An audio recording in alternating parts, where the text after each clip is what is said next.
年に一度更新される iPhone シリーズは1年前の iPhone 15 Pro で USB-C への変更や Apple Log への対応など大幅な進化を遂げました。そこから1年の間に Apple Vision Pro の発売や Apple Intelligence の発表など Apple にとって大きな1年といえる2024年 iPhone 16シリーズはどのような進化をしたのでしょうか。今回はこの iPhone 16 Pro について徹底的にレビューしていきたいと思います。早速まずはどのように進化をしたのか外観からチェックしていきたいんですけど、 iPhone 14から15に変わるときにデザインが大きく変わりました。チタンを採用した素材で筐体のデザインそして質感がかなり大きく変わっています。15 Pro はよく見ると若干縦に線が入っていたりするんですけど、16シリーズではそれがなく、より指紋がつきにくい、指紋が目立ちづらいような質感となっています。プロシリーズは特に高級感があって、今回の新色のデザートチタニウムは特に品質が良くてすごく所有感を満たしてくれるデザインです。発表時は色がかなり濃いかなと思っていたんですが、実際に手に取ってみると少しピンクがかっているような、サイドは控えめで背面は若干マットな仕上がりになっていて、とても高品質なデザインかなと感じられます。そして今回の iPhone 16シリーズ、16 Pro モデルだけじゃなくて16シリーズにも新たな大きな物理ボタンが追加されました。それがカメラコントロールボタンです。このボタンは右側の電源ボタンの下に配置されているボタンなんですけど、使い方はこんな感じです。ワンクリックを押すとカメラが起動して、もう一度クリックすると写真を撮ることができます。そしてスライドすることでパラメータを調節することができて、さらに2回クリックすることで露出、被写界深度、ズーム、カメラ、スタイル、トーンの切り替えを行うことができて、それらをスライドすることでそれぞれの項目を調節することができます。ぶっちゃけ一番初めの操作は少し難しいと思います。今回感圧式のセンサーで物理的に押し込む動作と軽く押し込むような動作の2パターンがあるんですが、この半押しの状態のクリックは今までになかった操作感になっています。そしてもともとなかったボタンになるので、僕も数日使ってるんですけど、そもそも存在を忘れてしまうっていうことが結構あります。このボタンを実際に使っていくと瞬時にカメラを起動できるっていうのはすごくいいです。このボタンに関しては iPhone の所有者だけでなく他の人でも起動することができるので、撮影を逆にお願いすることも簡単だったりするし、第三者による操作も可能になっています。このボタンでカメラを起動した時にパスコードが解除されていなければ左下の最新の写真は見ることができない設定になっているので、プライバシーという観点からも安心して利用することができますね。そして実際に使ってみると結構調節がうまく効いて、かなり使っていて楽しいです。特に肌のトーンの調節が便利で、実際に写真を撮るときに今までの撮影は実際に画面をタップして露出の調節を行っていましたが、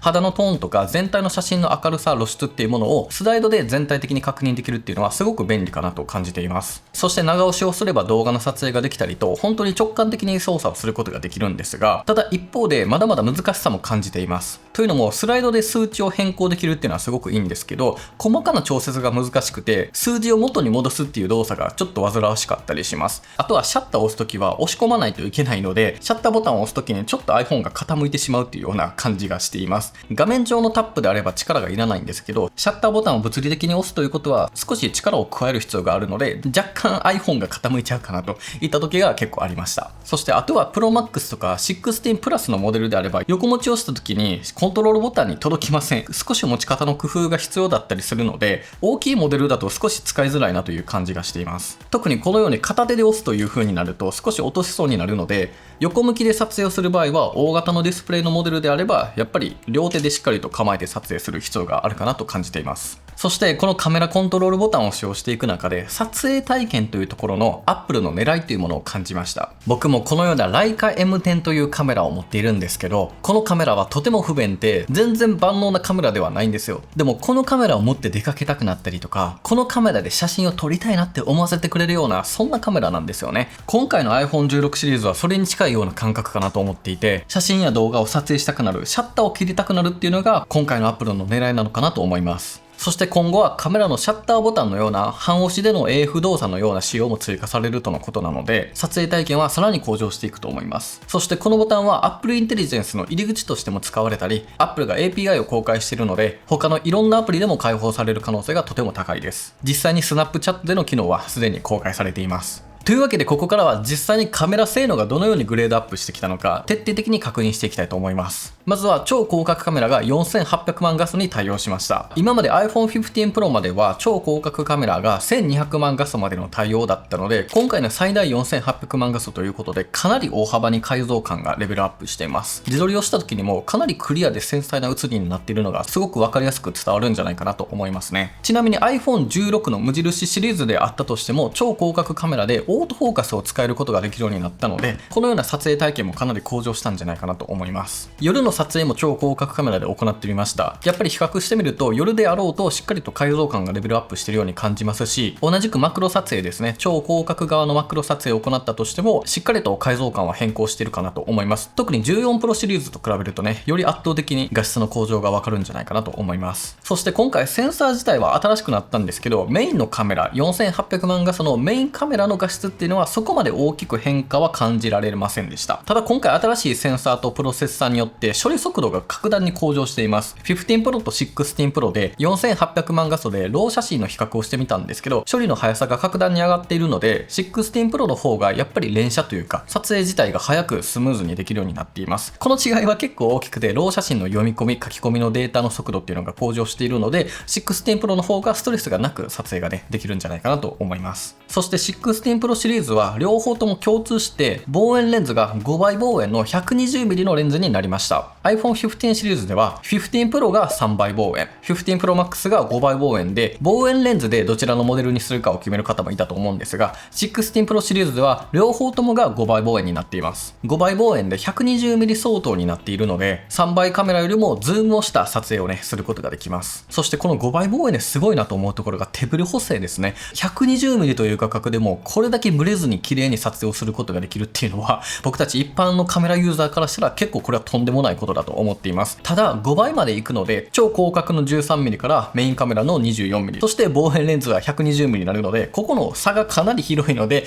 ちょっとそこら辺の扱いづらさは人によっては生じてくるんじゃないかなと思います。僕個人としては iPhone 15 Pro を使っていたので3倍ズームっていうところがすごくちょうど良かったなというふうには感じています。ただ iPhone 15 Pro 3倍の望遠レンズを搭載している iPhone では最大倍率が15倍までだったのに対し、この5倍望遠レンズを搭載している iPhone Pro Max であれば最大倍率が25倍までズームをすることができるので、これはあくまでデジタル処理なので画質が超高品質というわけではないんですが、一応ここはバリエーションとしてはすごくありがたいんじゃないかなとは思っています。そして今回から A18 Pro チップが搭載されましたが、これによって写真の処理速度だけじゃなくて動画の処理速度もかなり向上しました。それが 4K120 フレームです。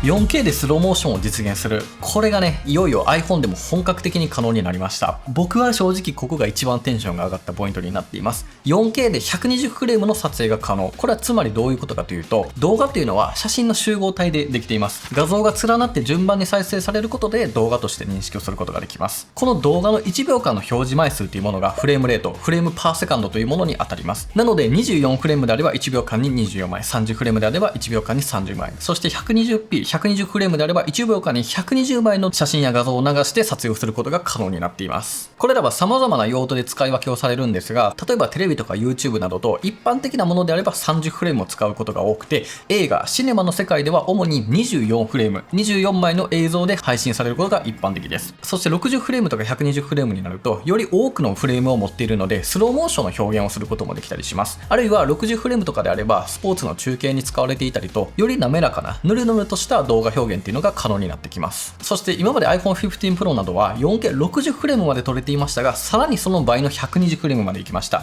それによってこれぐらいかなり滑らかのね、最大で5倍のねスローモーションを表現することができるようになっています。このね映像を見てもらえればいろんな映像にね混ぜていくこともねできると思いますし、しかもすごいところが120フレームスローモーションで撮影をしておいても音声が撮れてるんですよね。一般的なミラーレスカメラで撮影モードにもよるんですけど 4K120 フレームで撮影をしようとなると、音声データが取り込めないといったことって結構あったりするんですよ。ただこの iPhone 16 Pro シリーズであれば 4K120 フレームを撮りながら音声自体も収録できると、これは結構すごいですよね。そしてこの 4K120 フレームっていうのは本当にすごくて、例えばソニー FX3 というね超ハイエンドなね動画撮影カメラとほぼ同等のねスペックという風になっています。僕は普段ね FX3 とか FX6 などといったねソニーのねシネマカメラを使うんですけど、これらのカメラで 4K120 フレームの撮影をすることができます。この動画は実際に FX3 と iPhone 16 Pro Max で撮影した 4K120 フレームの素材です。皆さんはこれを見てどちらで撮影をしたか分かりますでしょうか？僕たちや詳しい映像の業界のものからすればじっくりと見るとその違いは感じることができるはずですが、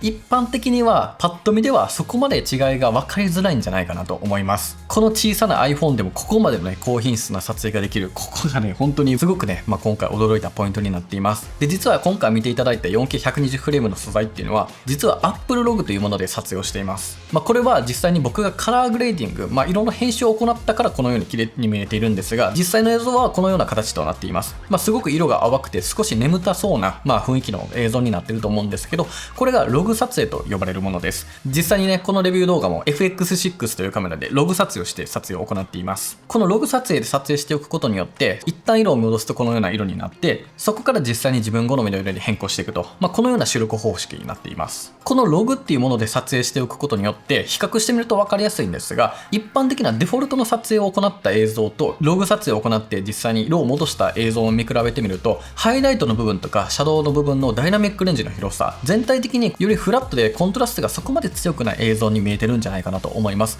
そして15 Pro からそうなんですけど Apple ProRes というね収録フォーマットで撮影をすることもできます。これによってより高品質な動画の撮影が可能になっています。ただですね、外部の SSD などに接続をして 4K120 フレーム、そして Apple ProRes で収録をすると、なんと1分間に 28GB のデータを取得してしまいます。めちゃめちゃでかい。めちゃくちゃ高品質だし、ログ撮影ですごく便利で、しかも 4K120 フレームで撮影することができるんですけど、1分あたり28ギガですから、2分だったら56ギガ。マジでエグいことになります。なのでカメラとかこの辺の進化はすごくいいんだけど、もっともっとフォーマットのモデルを拡張させていく。4K120 フレームのログ撮影などでは、H265 での撮影を純正アプリでも撮影が可能にすると、そういったことをまずは僕はしていくべきなんじゃないかなと思っています。一応ブラックマジックデザインのブラックマジックカメラというアプリを使えば、H265や Apple ProRes、その中でも Apple ProRes 422HQ から Apple ProRes の LT や Proxy などといった Apple ProRes の中でもよりファイルサイズを小さくしたサイズで撮影をすることができたりとか、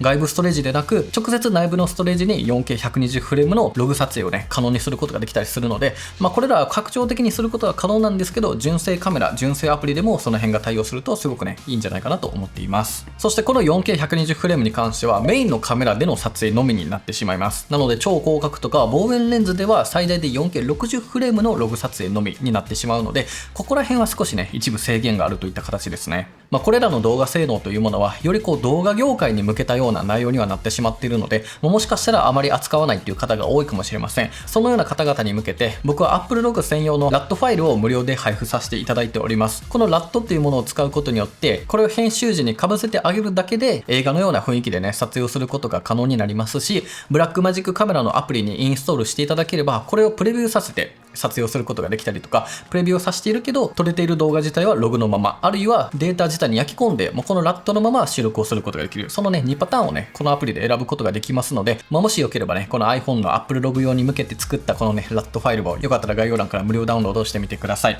ただせっかくねこのログ撮影ができるようになったということで、僕は DaVinci Resolve というね、編集ソフトでカラーグレーディングを行っているんですけど、この DaVinci Resolve でカラーグレーディングをより簡単に手軽に僕が普段使っているような色味で編集ができるようになったパワーグレードパックっていうのも販売をさせていただいております。これを使うことによってログ撮影した映像をより手軽により正しくより高品質に編集を行うことができます。ぜひよければこのね iPhone で撮影したログ撮影っていうものをより自分なりに色を変更していきたい、カメラを買うことに抵抗がある方はぜひよかったらね Apple Log を使ってこのねパワーグレードをテストしながらいろいろとね色編集というものを学んでいただければ嬉しいなと思っています。そして今回のカメラ性能の進化ポイントは動画の色表現だけでなく写真の色表現も変わりました。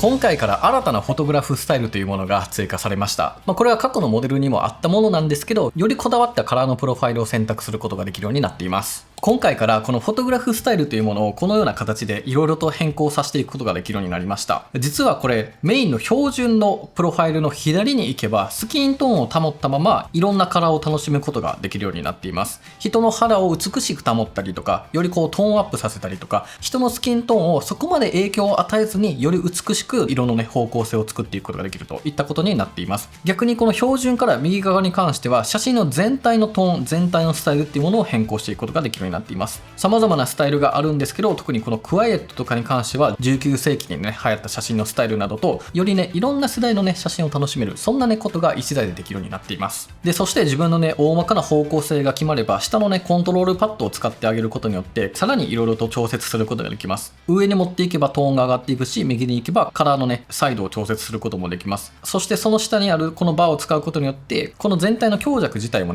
決めることができますので、これらを使うことによって撮影時に色の方向性っていうものをイメージすることができるし、より簡単に手軽に色表現を扱うことができるようになりました。そしてこの撮影の素晴らしいところは、ロー撮影でなければ皮膚などの撮影であれば撮影した写真データは後からでもスタイルを変更することができるようになっています。これによって撮影したものがちょっと気に入らなければ後から変更していくこともできたりしますので、この後から変更できるっていうところはすごくいいんじゃないかなと思っています。そして僕のお気に入りなのが、このフォトグラフスタイルの変更に加えて右側の調整ボタンを加えていくと写真の細かな微調整が可能だったりします。露出であったりとかハイライトとかシャドウとか、あとはサイドとかコントラストなどより細かなパラメータを調節することができるんです。そしてさらにこれらを右上の詳細ボタンから編集内容をコピーさせることができるんですね。これをコピーした上で他の写真にペーストさせてあげる。そうすることによって自分のオリジナルのプリセットみたいなものができますので、これらを例えば旅行ごとに合わせて作ったりしてあげると、その時に撮影した写真たちが同じようなトーンで揃えて編集をすることができるっていうことができたりするので、ここが非常にいいんじゃないかなと思っています。実際に僕もいろいろと試していて、こんな感じでプリセットを作ってみました。僕も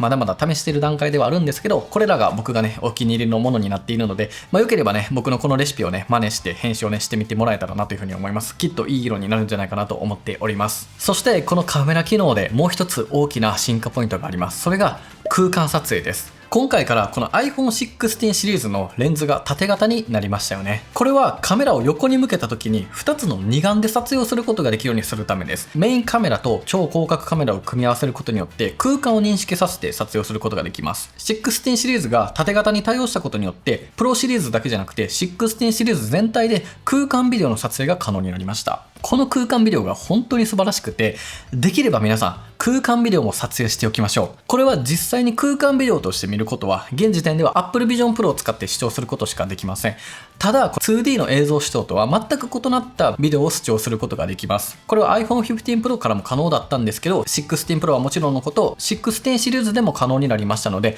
ここぞというシーン、例えば友人とか家族の結婚式とか自分の子供の成長記録とか、本当に人生の大事な瞬間、何も編集しないようなそのリアルなままを残しておきたいシーンはぜひともこれは空間ビデオで撮影をしておいてください。これがより溜まっていくことによって、今はなかなか手が出しにくい Apple Vision Pro がより身近なものになった時、より小型軽量化された時に、より多くの人が使えるようになった時に、この空間ビデオがたくさんあると、その時に一気に楽しむこともできると思いますし、その時にしか味わえないその空間っていうものを空間でしっかりと認識させて思い出を残すことができたりしますので、この空間ビデオというものを合わせて撮影をしておくことを僕が強くお勧めしたいです。で、この空間撮影というのはビデオだけじゃなくて写真も撮影が可能です。今回の iPhone 16シリーズであれば空間ビデオだけじゃなくて空間写真の方も撮影ができるようになりました。これで撮ると空間ビデオだけじゃなくて空間写真自体も記録することができるので、この空間をより忘れたくないなという時はこの空間写真を撮るっていうのもすごくいいんじゃないでしょうか。ただこの空間撮影に関しては少し改善を期待したいところがあります。まず一つは 4K に対応していません。この空間ビデオはフル HD になるので、4K の高画質では見ることができないんですよね。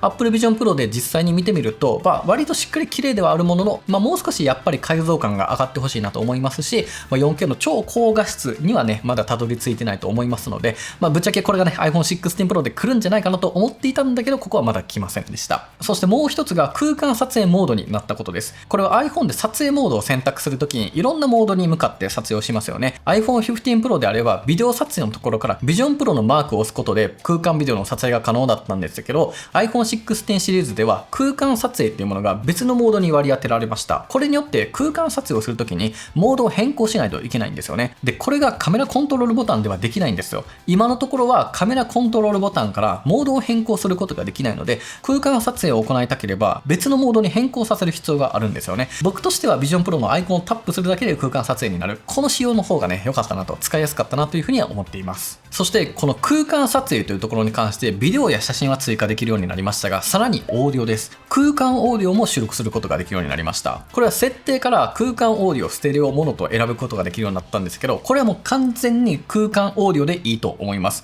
iPhone 16 Pro シリーズには4つのスタジオ品質のマイクが搭載されていて、それらが高品質なオーディオを集音していきます。これによって編集時に3つのモードを選択することができます。1つはフレーム、これはカメラが実際に捉えている人物の音声のみを目立たせて強調させて集音することができる、そういったモードを変更することができます。そしてスタジオ、これはスタジオで集音したようなより人の声を目立たせて立体的に集音することができたりとか、あとはシネマティック、これは映画などでも活用されるスクリーンの前に人の音声を持ってくるようにして環境音などは後ろから出すと、そういったより立体的な音響を表現することができるようになりました。よければぜひ公式のねオーディオサンプルをね概要欄に貼っておきますので、よかったらこちらもチェックしてみてください。そして最後に一つだけ気になっていたのが反射防止コーティングですね。Apple の公式ストアページにレンズの反射防止コーティングがね搭載されたという風な表記があったので、少しいろいろと試してみました。実際に夜のシーンで街灯が多いところでいろいろと撮影をしてみたんですけれども、これは何も変わっていないなという風に感じております。やっぱりスマホとか iPhone での撮影っていうのはやっぱりこういった反射っていうのがすごく気になるし、日中でも逆光のシーンとかでは結構これが著しく目立ってしまったりはするんですけど、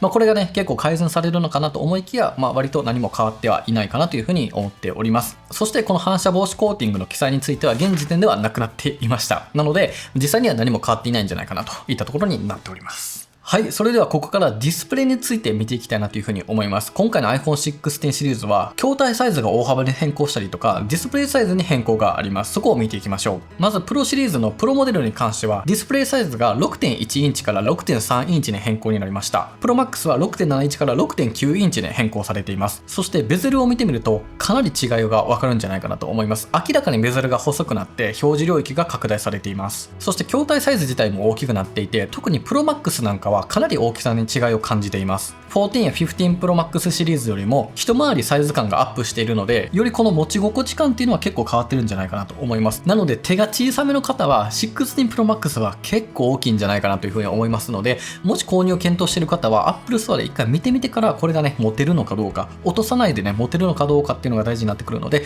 ケースをつけた状態でしっかりと握ってみる、これがね非常に重要になってくるかなと思います。そしてディスプレイ輝度自体は2000ニットと変わらないものの、最小が1ニットまで下げることができるようになりました。これによって暗いところで極限まで暗くした状態で表示させることができるので、寝室などで寝る直前に暗い状態で見ることができる、確認することができるといったところで、これは結構大きなありがたいポイントですよね。そしてリフレッシュレートに関しても相変わらずプロモデルは 120Hz に対応、16シリーズは 60Hz に対応しています。これも映像のフレームレートと似たようなもので1秒間の表示枚数になるので、これはより大きい方が画面がヌルヌルとして動くといったところになります。でこれに関して僕の見解をお伝えすると、今まで 120Hz を使ったことがない方、プロシリーズを使ったことがない方であれば無印モデルの16シリーズでも全然問題ないかと思います。ただ今まで 120Hz と経験したことがある方、プロシリーズを経験したことがある方が16や15モデルを使ってみると、若干やっぱりそのねパラパラ感っていうのが微量ではあるものの少し感じてしまうかなと思うので、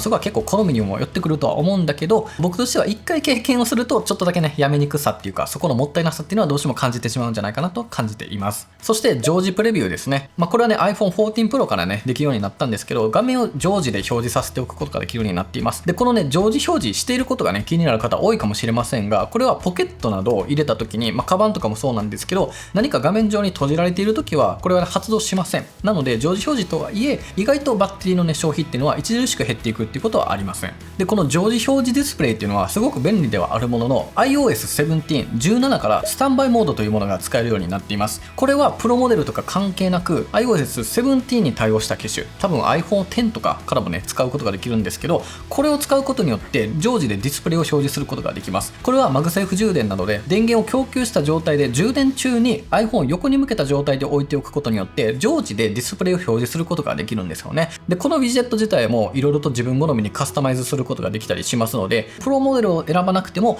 スタンバイモードを活用することによってこれはできるので、ぜひよかったらこれは覚えておいていただければなというふうに思います。ということでここまで iPhone 16シリーズについていろいろと理解が深まってきたと思いますが、実際のパフォーマンスについてはまだお話ができていません。今回いろいろと検証を行ってみました。大きく分けると2つです。バッテリーと放熱性能ですね。全て満充電 100% の状態で、バッテリーの状態も 100% のままの機種を選んでるんですが、これらを同時に電力消費を行ってみました。まずは YouTube の視聴を1時間行いました。ディスプレイ起動はほぼほぼ同じ状態です。そしてその後に 4K の60フレームの動画撮影を2時間行いました。合計3時間半ぐらいが経過した後のバッテリーを見たところ、バッテリー残量が iPhone 14 Pro Max が 50%、iPhone 15 Pro Max が 71%、iPhone 16 Pro Max が 69%、iPhone 16が 69% という結果になりました。バッテリー性能が上がったということではあるんですが、iPhone 16 Pro Max は15 Pro Max よりもなぜか少なかったです。もしかしたらこれ個体差があるような気がしていて、この16 Pro Max は少し発熱が目だったりとか、バッテリー消費がやや早い気がするので、もしかしたら個体差があるかもしれません。ただ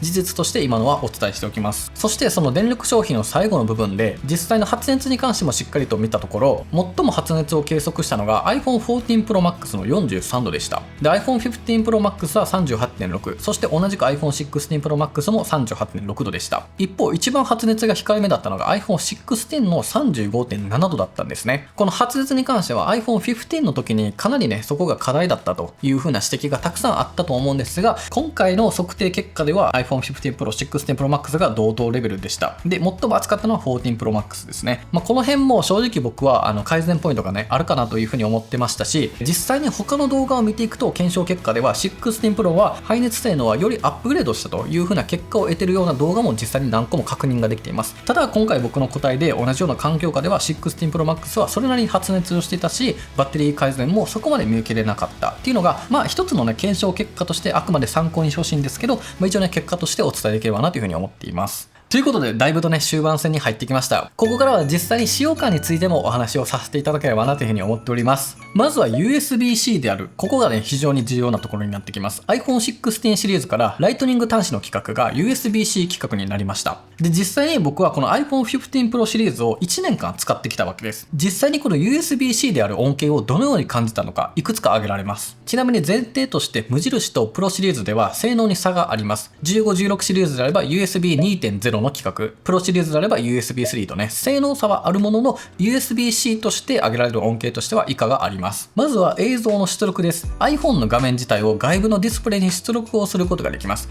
これは USB-C ケーブル1本で出力をすることができるようになるので、画面の共有であったりとか動画視聴などを大画面で視聴することができるようになってくるんですよね。そしてデータの保存や転送ですね、 SSD などを直接 iPhone につけることができるようになっているので、動画撮影時に本体容量を圧迫せずに直接外部のストレージに書き込むことができるようになりました。そしてそれだけじゃなくてハブやドッキングステーションなどでも使うことができます。本来はポートが1つしかないのでそこから1つだけの機器を接続することができるんですけど、PC などでよく使われる USB-C ポートを拡張するためのハブであったりとか、または電力を必要とさせてより多くのねデバイスを接続することができるドッキングステーションなどのねそういったことができるようになっています。カメラのプレビュー画面を出力させることもできます。 USB-C ケーブルを1本つないでおけばカメラのモニターを拡大して iPhone でも見ることができるようになりますので、録画をそのままできるようにしたりとか、カメラのコントロール自体も iPhone からできるようになったというところも大きいポイントです。そして他にもマイク、マウス、キーボードなど他のあらゆる電子機器の接続も可能になりました。僕が一番大きく使ったのはマイクで、音声などを収録するときに僕は USB-C に対応したオーディオインターフェースを通してマイクでの収録も可能になっています。そしてあとは充電のシェアですね。 iPhone が USB-C ケーブルであるのでそこから他のねデバイスに充電することができたりとか、 Apple Watch とかあるいはカメラとかいろんなところに給電することができるようになっていますので、ここもねかなり大きなところかなと思っています。このように USB-C であるということだけでもかなり多くのね恩恵がありますので、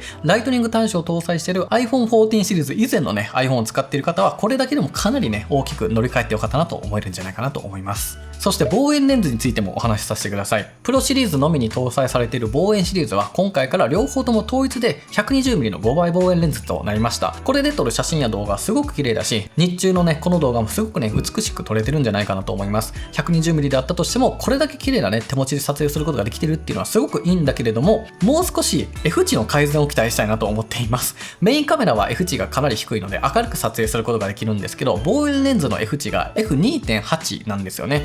そこそこ明るいものの、やっぱり他のレンズと比べるとまだまだ暗いので夜の撮影がやっぱり向きません。レンズの明るさはね昼間はそこまで大事ではないんですけど、夜だと結構目立ってきます。やっぱりメインカメラに比べるとノイズ感っていうのが目立ってしまうかなというふうに思いますし、 F2.8 なのでやっぱりボケ感ももう少しあると嬉しいなというふうに感じています。センサーサイズがねそこまで大きくないのでボケ感があんまり発生しないっていうところがあるので、来年以降のね iPhone でこの辺が改善されるとすごく嬉しいですね。で最後は画面分割です。 iPhone 16 Pro Max かなり大きくて画面もね拡大化しています。ただ未だに画面分割ができません。僕は Galaxy の Z Flip 6や Google の Pixel 9 Pro XL などを使っていますが、縦サイズのね表示領域に関してはそこまで大差がないんですけれども、画面を2分割にして表示させることっていうのが未だにできません。これは一部アプリを使えば不可能ではないんですけど、やっぱりシームレスに画面表示をねネイティブでねこの iPhone の動作としてできるようにするっていうのは必要なことだと思っています。 iPhone という端末だけいろんなことができるようになった。そして画面表示領域も進んでベゼルレスっていうのも進んでいる中で、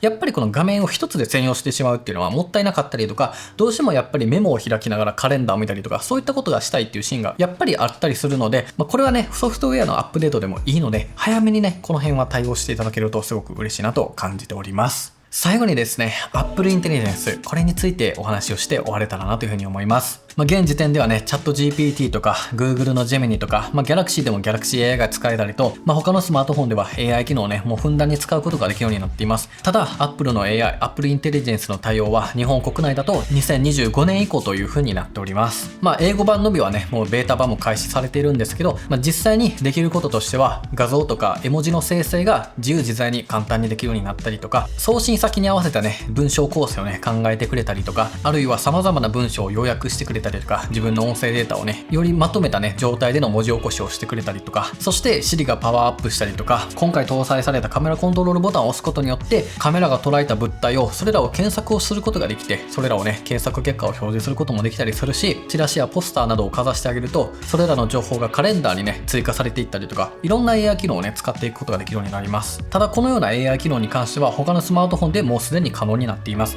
僕も実際に Galaxy の AI スマホを使っていて、特にね、便利だと感じているのは Galaxy の AI 機能で、英語の PDF を見せてあげれば、それらを簡単にね、日本語に翻訳してくれて、しかもその中の画像データまで日本語に翻訳をしてくれます。Google Pixel では Google レンズを使って気になる知りたい植物を見せてあげることで、その植物がどんな種類なのか、どのようなところで生息しているのか、そういったことを一瞬で調べることもできたりします。これらと同じようなことが今後 Apple Intelligence でも対応していくとのことです。特に多くのユーザーが恩恵を感じられる機能としては、過去って検索することでそれらの検索結果を表示させてくれたりとか、写真に写り込んだ不要なものや不要な人物を一発で消し去ることができるようになります。ただこれらって本当に便利で素晴らしいものだとはあるんですけど、本当にそういう写真で溢れていっていいのか、そういうところは僕は疑問に思っています。いわゆる本物ではない、リアルではない写真も増えていくと、そういうふうに僕は感じているんです。背景を変更したりとか、写り込んでしまったものを消すっていうのは時には必要になってくるし、とても便利な機能には間違いありません。でもこれっていつかは僕たち自身も消される日が来るんじゃないかなというふうに思うんです。いろんな人が Apple Intelligence や AI 機能に対応したスマートフォンを持つことで、サクッと映り込んでしまった人を消すこともできる。もしかしたらそれが偶然の出会いだったかもしれないけど、過去にはなかったことになってしまう。そういったことも考えられるんじゃないかなと思っています。これは不要な人物や物を消すだけじゃなくて、後から生成をすることもできるんです。 Galaxy AI などの生成技術は本当に優秀で、本当にそのものがあるかのような写真を作ることだってできちゃいます。これらによって現実との境目が曖昧になって、何が本物かもわからなくなってくるんじゃないかなというふうに思うんです。だから最低限それらの除去機能やそれらの生成機能を生かした写真というものは、少なくとも写真とかマークとかそういったものは必ず表示しなければいけない。そういった処理っていうのは僕はあった方がいいんじゃないかなというふうには感じています。これらの便利な機能が発展していく中で、こういったカメラを使ってありのままの自分分が見たものだけも残していくと、そういうふうにも決意しています。Apple が6月に Apple Intelligence を発表して以来、株価っていうのは上がり続けています。Apple の強みはソフトウェアだけじゃなくて iPhone、Mac、iPad、Apple Watch などとハードウェアのシェアも獲得しているところです。正直今はまだ使い勝手が成熟してないカメラコントロールボタン、これは存在自体も忘れてしまうことだってあります。ただ Apple Intelligence が組み合わさることでより本格的に活用できる未来が来るかもしれません。 AI というのは冷蔵庫の写真を見せれば献立を考えてくれたり、 YouTube のタイトルに迷えば何百通り何千通り無限の候補を出してくれたりもします。すでに本当に便利な未来が訪れてはいますが、使い方には気をつけていく必要もあるんじゃないかなと感じました。というわけで今回の動画はいかがだったでしょうか。 4K120 フレームのログ撮影の対応や超広角カメラの高画質化対応など、僕のようなクリエイター、映像制作者にとっても乗り換えを感じるほどの大きな進化があった年でした。ただ一方でカメラコントロールボタンと Apple Intelligence がまだ組み合わせることができないなどと、今はまだ完璧なデバイスではないかなと思っています。通常の iPhone の発売周期は1年間です。日本国内の Apple Intelligence の対応が2025年からとすると iPhone の周期の約半分ぐらいが使えないという可能性が大きいので、そうであれば確実に対応しているであろう来年の iPhone 17を待つっていうことも一つのね手段かなというふうに思います。皆さんは来年以降の iPhone 17シリーズを待ちますか、もしくはこの iPhone 16シリーズで空間撮影を今から始めますか。ぜひよかったら皆さんの意見や感想をコメント欄でいただければなというふうに思います。こういったレビュー動画の制作、あらゆるものの検証であったりとか、かなり多くの時間と労力が必要になっています。もし皆さんのいいねやチャンネル登録などをいただければ、僕たちは来年以降もどんどん皆さんの役に立つ情報を発信してまいりますので、よかったらこちらだけお忘れなくしていただければ嬉しいなというふうに思います。そして Apple Log に対応した LAT であったりとか、ログ撮影をより楽しむことができるパワーグレードパックについては概要欄のリンクからチェックしていただければなというふうに思います。というわけで今回も最後までご視聴いただきありがとうございました。ではまた次回の動画でお会いしましょう。バイバイ。